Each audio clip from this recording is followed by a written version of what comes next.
So during rest breathing, we'll utilize between 38 and 60% of our lung capacity, and we will spend 40% of the breath cycle on inspiration and 60% of the breath cycle on expiration. To achieve inspiration for rest breathing, we contract the diaphragm downwards, and to achieve expiration for rest breathing, it's actually a passive force, which is the lungs' natural tendency to recoil and expel air once the diaphragm has been released. During speech breathing, however, we need to get more air into the lungs more quickly.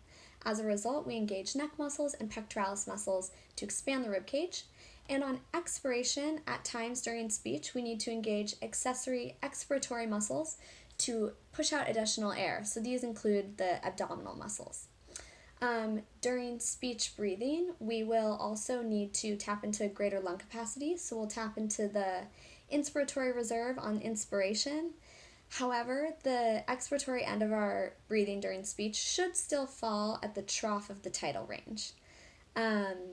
During speech, we need to produce subglottal pressure to vibrate the vocal folds and actually produce a constant voiced sound.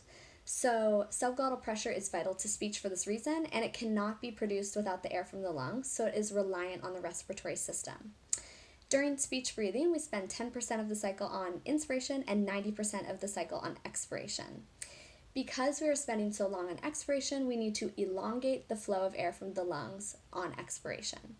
To do this, we need to counter the recoil forces of the lungs, so we contract the accessory inspiratory muscles to do so.